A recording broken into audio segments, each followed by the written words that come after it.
dan dikuburkan malam Rabu. Jadi ada sekitar berapa lama tuh waktunya? Senin pagi malam, waktu 2 hari, hampir 2 hari, hampir 2 hari ya. Dikuburkan malam Rabu. Dan Nabi SAW pada waktu itu pada itu sahabat tidak tahu mau diapakan ini jasad Rasulullah. Termasuk Nabi SAW tidak bergeser sedetik, satu senti pun tidak bergeser, karena belum diapa-apain. Pada waktu itu seluruh sahabat gempar, ketakutan, bahkan tidak percaya kalau Nabi Muhammad ini meninggal. Bahkan Umar sekelas Umar bin Khattab marah-marah, bahkan ingin memenggal sahabat yang mengatakan bahwa Nabi Muhammad telah meninggal. Beliau mengatakan apa? Nabi Muhammad ini seperti Nabi Musa yang pergi ketemu dengan Allah di Tur Sina selama 40 hari, kemudian akan datang lagi kembali kita. Dan pada waktu itu semuanya sepakat dan banyak yang goyang, ya, mentalnya jatuh dikarenakan Nabi SAW telah meninggal. Maka disinilah sosok Abu Bakar dengan kecerdasannya mampu menenangkan sahabat-sahabat yang ada. Dan beliau mengatakan apa? Mangkana ya'budullah, mangkana ya'budu Muhammad fa inna Muhammadan qad mat. Wa man kana ya'budullah fa innallaha hayyun la yamut. Ya, kata beliau, barang siapa yang menyembah Nabi Muhammad, maka Muhammad telah meninggal. Dan barang siapa yang menyembah kepada Allah, maka Allah itu adalah hayyun la yamut. Dia adalah zat yang maha hidup dan tidak akan mati. Kemudian beliau membaca sebuah ayat dalam Al-Qur'an disebutkan wa ma Muhammadun illa rasul qad khalat min qablihi rusul.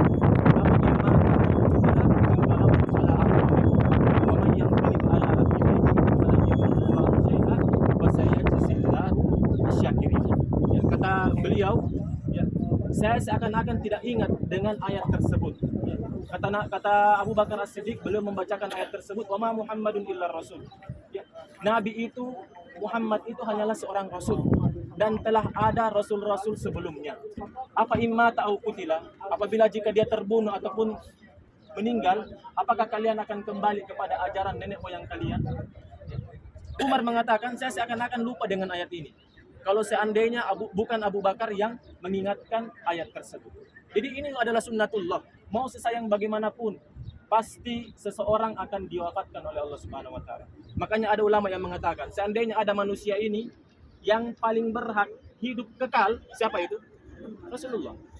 Karena kalau kita ada bingung-bingung dengan perkara syariat, tinggal tanya Rasulullah ke Madinah. Kita ketemu dengan Rasulullah.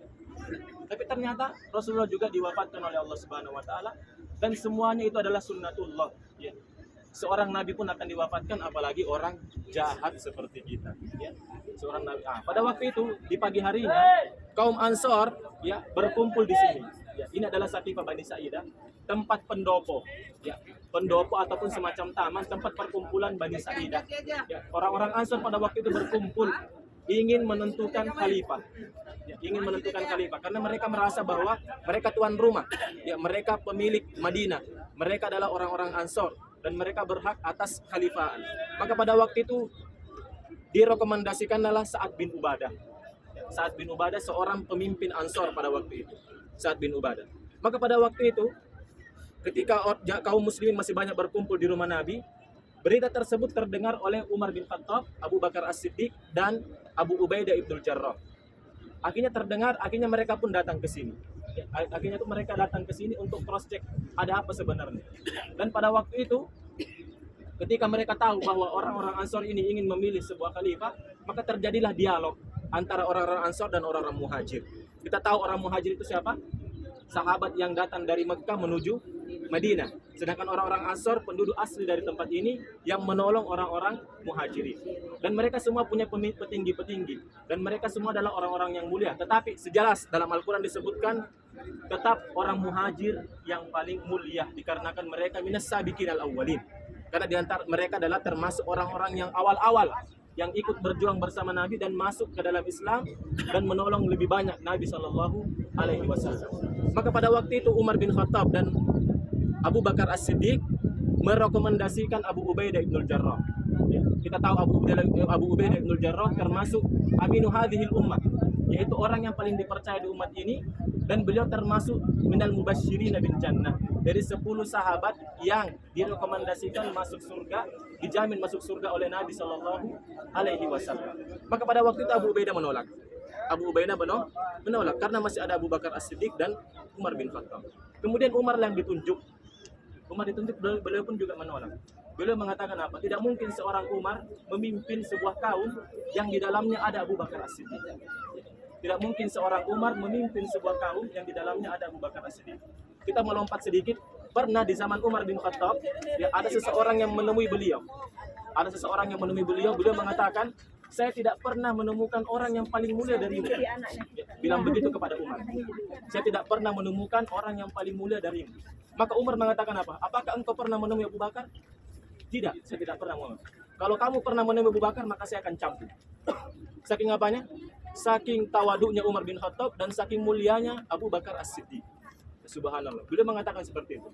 Ya, seandainya kamu pernah menemui Abu Bakar dan mengatakan Umar yang paling afdal, saya akan cambuk kamu. Ya, kata Umar bin Khattab. Kita lanjut ke ceritanya. Maka pada waktu itu terjadilah dialog. Ya, terjadilah dialog. Semuanya menginginkan kepemimpinan. Maka pada waktu itu Umar bin Khattab pun mengambil tangan Abu Bakar dan membaiat Abu Bakar As-Siddiq dan diikuti oleh orang-orang Muhajirin dan orang-orang Ansor yang ada di saat itu. Kemudian orang-orang Ansor pun mengalah sambil mengatakan apa? Minna minkum amirun wa nahnul wuzara. Ya, kalau begitu kalian adalah pemimpinnya dan kami adalah menteri-menterinya. Ya, sehingga inilah proses demokrasi pertama kali dan musyawarah sampai sepakat untuk penentuan khalifah. Ya, dan kita tahu Bapak Ibu, Nabi SAW tidak menentukan khalifah melalui keturunannya, tetapi beliau dan juga tidak menunjuk siapa spesifiknya yang menjadi khalifah pada waktu itu. Tetapi beliau menunjukkan ciri-cirinya, ya, tanda-tanda bahwa siapa orang yang paling berhak setelah Nabi SAW meninggal. Termasuk diantaranya adalah ketika Abu Bakar ditunjuk sebagai imam untuk mengimami kaum muslimin ketika Nabi SAW dalam keadaan sakit demam tinggi.